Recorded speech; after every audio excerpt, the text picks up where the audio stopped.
I'm not eagerly excited to do that because your boy don't want to lose his vote, but if you guys trust me, I got you. Man, people do not want to go on a journey this season. Is it even that bad? Since the new era, Survivor has introduced the concept of journeys, places where you can make risky, bold plays to further your position in the game, or have it all come tumbling down. But I've noticed that, compared to the beginning of the new era, people aren't that jazzed to go on journeys anymore. They seem to view them as a bad thing, so today I'm going through 26 journeys and figuring out how many of them were directly bad for the players there. Let's get into it.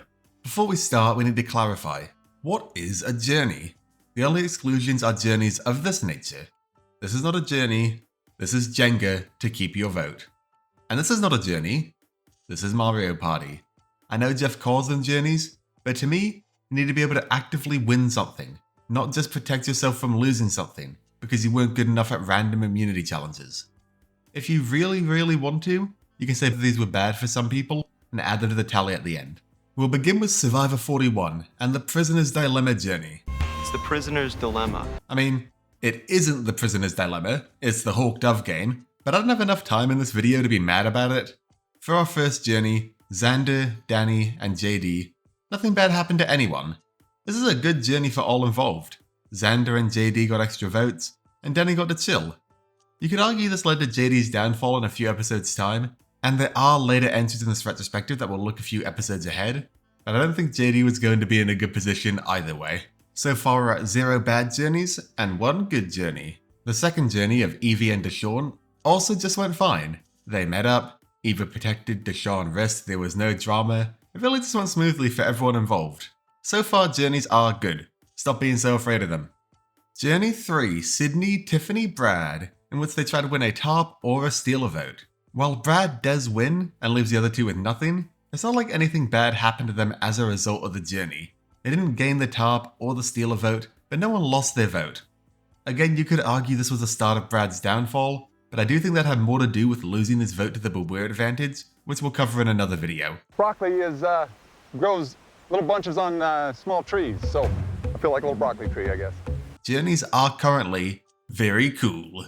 The last journey of Survivor 41 was Shan and Liana, and we're genuinely 4 for 4 when it comes to journeys being good for the people that go on them. Did Liana use her advantage correctly? Do you have an idol, Xander? No, but you can have this fig. No, and you could argue that's a bad outcome, but I don't think that's the journey's fault. As you may be aware, Survivor 42 is a lot like Survivor 41, except a second time, with a very similar journey format. We start with Marianne, Jenny, and Drea, once again playing the Hawk Dove game, and once again, it goes well for all involved. We've been on so many journeys, and so far, nothing bad has happened to anyone as a result. Oh no. Yeah, now we get to the first time a journey was bad. Omar and Chanel. You see, Chanel could not risk her vote. She needed it desperately. She even went as far as telling Omar this. I definitely can't lose a vote going into Tribal tonight, especially feeling uncertain about where I am. Anyway, she risked her vote, which meant through a series of unfortunate events, Jenny suffered for it.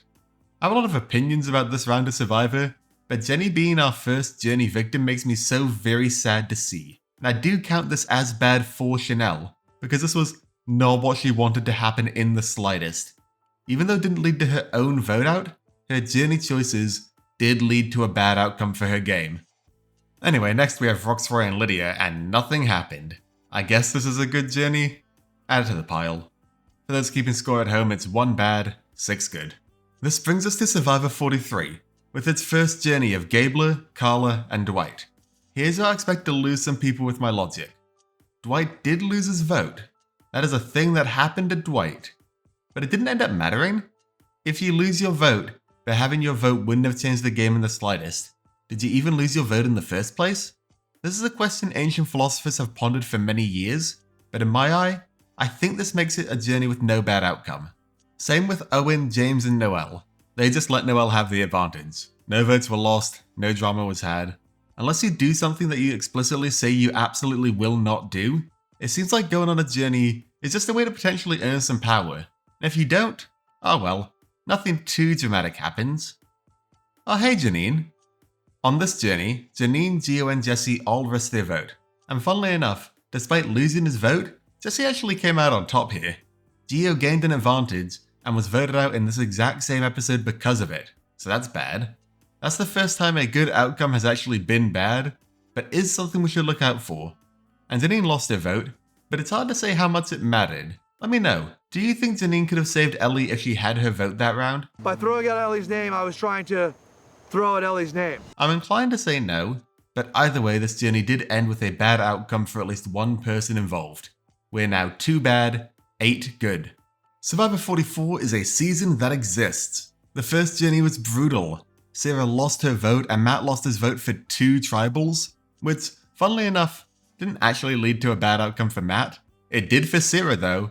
If she had her vote, there's a chance she can persuade the others to flip and keep Helen around. And she was forced to risk her vote, there was no choice here. I think this is where the fear started setting in for people. Journeys were no longer about making decisions, but about being forced into cool moments for the sake of the show. Add it to the bad pile. Speaking of manufactured hype and aura, the next journey was dumb. It was the tribe swap, but you get a free idol. Probably my least favorite journey, but it was good for everyone who went on the journey. Josh was saved from being the next boot, while Carson and Jamie got to make some new connections for the merge. I do want to say though, 2 journeys, and Sarah got screwed by both of them. It makes me so tempted to mark this as bad, but the actual journey goers had a great outcome. The last 44 journey had Brandon, Danny, and Carolyn eating food at the sanctuary, where good things happen. This one did hurt Carolyn's feelings. They don't even care, it's like I'm not even there, it didn't even matter. But other than that, there's no way for this to be a bad outcome. Before we enter the 90-minute episode era, we're sitting at 3 bad outcomes for journey attendees and 10 good ones. Things do start to get worse for people here. Bruce, Brandon, and Drew go on a journey, but this time, things have changed. Gone are the group social dynamics and picking things out of bags. Now they're doing their own challenge for power. Brandon competes, loses, and is immediately voted off with basically no say because he doesn't have his vote. Would having his vote helped him here? I'm inclined to say there's always a chance, so this will count as a bad journey outcome. The next journey is the Amulet Acquisition Adventure, and this one is really fun for me because I think this is the second time this season going on the journey has actively hurt people's game. 2 people even. Jemiah and Kelly denied Austin a sandwich, so he denied them their chance to win $1 million. If they hadn't gone on this journey, they may have been spared his wrath. Survivor 45 journeys are ruthless. This makes Emily Flippin' Financial Analyst's choice to not partake in the journey puzzle quite a good one. I almost don't want to count this as a journey, because literally nothing happened, but it was a choice she made, and there were no negative consequences as a result of the journey, so it does get to go on the good pile. That's 5 bad, 11 good. Go on journeys.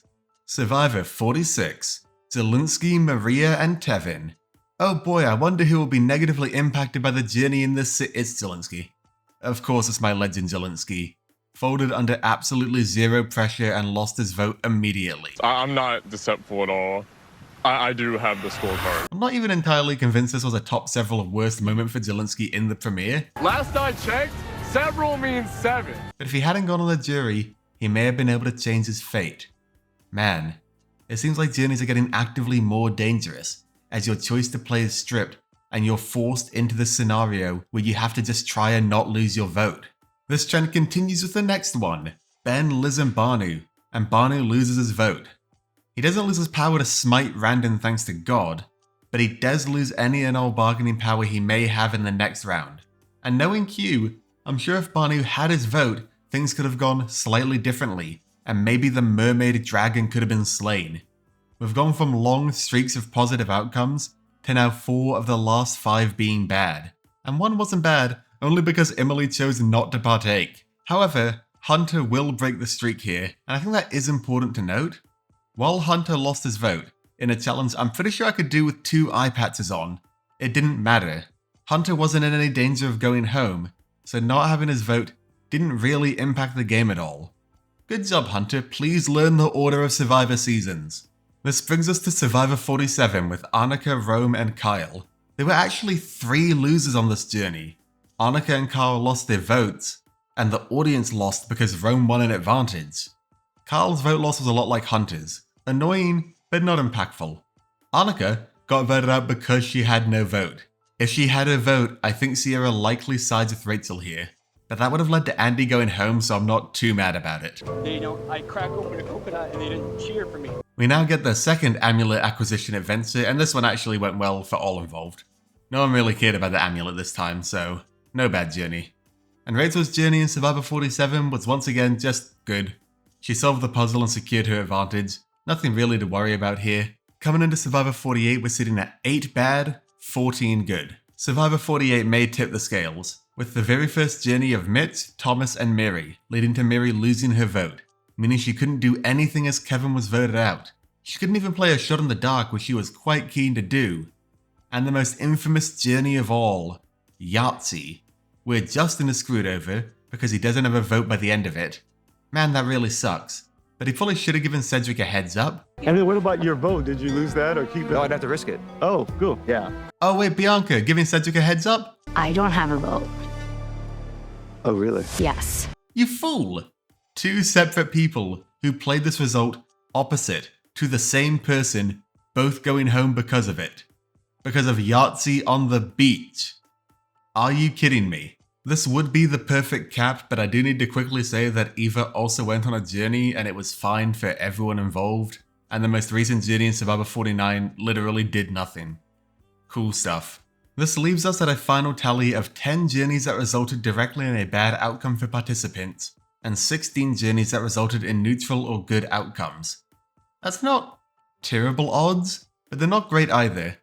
If we remove all individual journeys, these numbers come to 10 bad and 13 good. But if we look at Survivor 44 onward, where they remove the ability to bow out of a lot of journeys, we come to 8 bad and 8 good. Only 5 good if you remove the ones where people could choose not to play, aka the individual journeys. And only 4 good if you remove the feast one, which you can if you want. The balance has shifted. Production wants drama to happen. They don't want the happy-go-lucky journeys of Survivor 41, 42, and 43. Which means, I do think players are right to be wary of journeys. I've only talked about direct, perceivable outcomes. I haven't even touched on the distrust and paranoia that is sown, or just the few hours of lost bonding time where you don't know what's happening. Should you go on a journey on Survivor? Technically, it is more likely to be good, but as time marches on and production continues to try and shake up the game, I'd be inclined to protect my vote as much as I can. What do you think? Would you go on a journey in Survivor? Should I have counted Jenga in a cave? Let me know. Until next time, I've been Hickman Survivor, and it's time for me to go on a journey.